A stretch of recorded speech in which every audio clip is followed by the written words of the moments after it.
We've got a roster review for Darth Vegeta in a 12-team start 10 half PPR with a small tight end premium. Was that half PPR? Yeah. I like this format.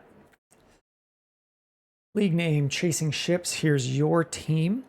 One of the first things I mentioned at the top of each of these is take this number with a grain of salt.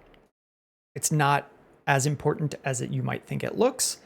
We'll talk about players that are overvalued, players that are undervalued on the Keep Trade Cut website, where you can take advantage of that.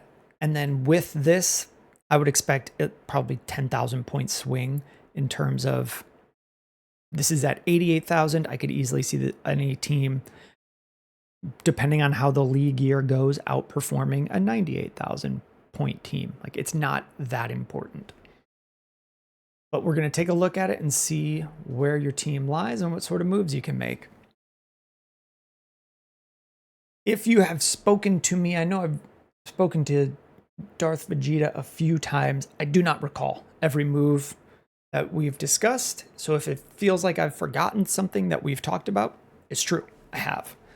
I don't see your full team when we talk about those things, and it's hard for me to view a roster and remember every potential move that we have talked about. I'll work on getting that added into the site to make these a little bit cleaner. But if it feels like you're hearing from someone who isn't as familiar with your team as you think, that's true. Let's go position by position and talk about where your team is at, where you can make some moves, where you're strong, where you're weak. Quarterback, Bo Nix, Justin Herbert, Bryce Young, Quinn Ewers, and Sam Howell. So this probably a 3. No one is blowing me away. I'm not a big Bo Nix believer at QB8, like we talked about with some of the stuff might be a little overvalued or undervalued. I don't really believe, but I'm willing to admit I could just be wrong on Bo Nix. Personally, I would be selling him. I'm not mad if anyone's holding him. For example, I like Justin Herbert more than Bo Nix. I think he's more talented. This 2-year age difference means nothing to me. I'd probably have these guys swapped. But the quarterback room that you have here is strong. Bryce Young is a solid third option who could blossom into something more than QB20 this year. I think this QB20 rank doesn't really match the production you should expect from him. It's kind of some of the stank of him getting benched. There are plenty of players who just don't want Bryce Young. I don't mind having him. Your quarterback room is solid. It's not going to lose you weeks, I think. Running backs, Bijan, Connor, and then nothing. Jordan Mason could be something. Devin Neal, like, sure. Jordan James, yeah, if McCaffrey gets hurt, he could be something, but none of these guys I'm counting on, and they don't really have a lot of value for moving them. So we're probably going to call this a really strong 2. It's possible you get to week 8 this year and go, I only have one running back, and it's Bijan. Like, he's really good, but he might be your only one. Like, James Conner could have his role usurped. He could get hurt again. He has missed time in a lot of years. So it's not a massive strength. Bijan's really good, but the rest of it behind it, not a ton. Wide receivers, Jamar Chase, Garrett Wilson, Jalen Waddle, Khalil Shakir, Jacoby Myers, Demario Douglas, and that's kind of where it falls off. This is feeling, again, like a 3. Not a massive strength. Jamar Chase is really good. Got, an anchor running back, an anchor receiver. I like Garrett Wilson more than wide receiver 13. I think he was wide receiver 10 in scoring last year. And I would expect him to be in that range again. I do really like Jalen Waddle, so I feel okay about these 3. It's just behind it. We're kind of hoping that we know what Jacoby Myers is going to do. We're hoping that Khalil Shakir kind of keeps his okay role.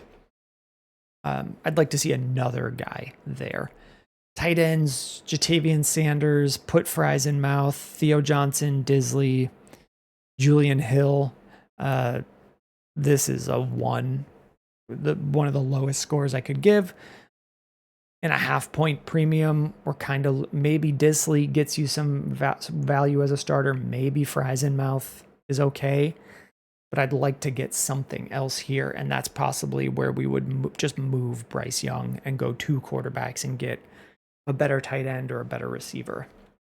No picks in 26. I don't really care about fourth rounders. But let's talk through a starting lineup and then kind of feel where we have strengths, feel where we have weaknesses, and see if we're feeling like we're competing or reloading. We got to get to 10. We've got Nix, Herbert, something at tight end, and then Bijan, Connor, Chase, Wilson, Waddle, Shakir, Myers, and nothing viable in flex weeks. Like Demario Douglas, maybe. Westbrook-Ikine maybe takes on a role there, but no one that I really trust at running back. And I don't really trust these guys. So can we find some extra value? Find some more players? I think we can. I think if we do some moves, this team should be competing. So if you could move Bryce Young, I don't know how your league feels about him. If you could find like whoever's QB 16, 15 on Keep Trade Cut and just look for trades involving them, that's something I'll do, is just type in someone else. Like, I know Penix is 20. What's Kyler? Kyler, QB 15. Bryce Young shows up as 4,800. Kyler shows up as 55. So if you can just use Kyler and type up trades and try to see about moving Bryce at the high end right now for a tight end or for a receiver, I would see if that's available. Otherwise, I would just hold him until his value comes up. I'm hoping that there's a couple weeks at the beginning of the year where he plays well and produces. If you can't sell Bryce, I would look to down tier from one of these guys to Kyler Murray. Like, who's got Kyler? I usually look for Kyler. I don't know how this guy feels about his team, but if you were... Yeah, he might move Kyler if he's worried about Mahomes. You send him Bo Nix down tier to Kyler, who's going to have really similar production, and grab a player like Devonta Smith. Like, plug it into the calculator, see how it moves things. But if you're just grabbing another player, like, that'll help get more points into your lineup each week. Same thing, you could down tier to Dak. If he's healthy and playing, yeah, I don't know how this guy feels about his quarterback room. Does he want to tier up? And you get Dak and a player over here. Probably not. Any of these receivers are making me excited. But you work something out. Down tiering from one of your QBs to Dak will help get points into your lineup each week at the cost of some future value. But we care about championships more than we care about future value. Especially with a team like yours that's in contention. I'm expecting this team can make the playoffs. You need to be getting over the edge. So moving Herbert or moving Nix to get a cheaper option that has the same production. Like, we don't know that Brock Purdy isn't going to produce the same as Justin Herbert this year. Brock Purdy's pretty good. Dak is going to produce really well. Kyler is going to produce really, really well. And they're all cheaper than Bo Nix and Justin Herbert. And you could pair them with James Conner and up tier at running back. You could pair one of these quarterbacks with Waddle and up tier heavily at receiver, or do like Herbert and Wilson and come away with a cheaper quarterback and two really good wide receivers. Thinking like JSN and another good receiver on top of that. Those are the moves I would be looking to make to just kind of solidify this team for a playoff run, and then grab cheap. You can get Kelsey. He's probably going to be a top 10 tight end this year. This guy might move Kelsey.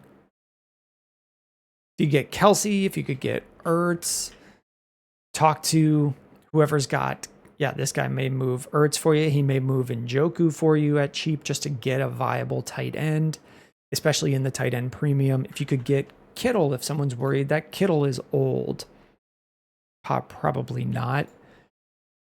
I really like TJ Hawkinson. I've made a couple videos about him. This guy looks like he's already trying to replace him. Maybe he's playing for next year anyway. Dear God, this boy has firsts. If you could get TJ Hawkinson, I think he's going to bounce back fully from his injury. You know, he got injured at the end of the 23 season, and when he came back last year, wasn't fully playing. Like in a healthy year, he was playing about 80% of the snaps for the Vikings in a game, and last year he was playing 50 to 60. I think a lot of that was just the recovery. So I think there's some value to be gained in Hawkinson, and you just kind of need a tight end. Those are the options I would look at making. I wouldn't be opposed to down tiering from Bijan or Jamar Chase either. You just got to be getting a monster deal to bolster out the rest of this lineup. If you have any questions, let me know in the comments of the video. Thanks a lot, man.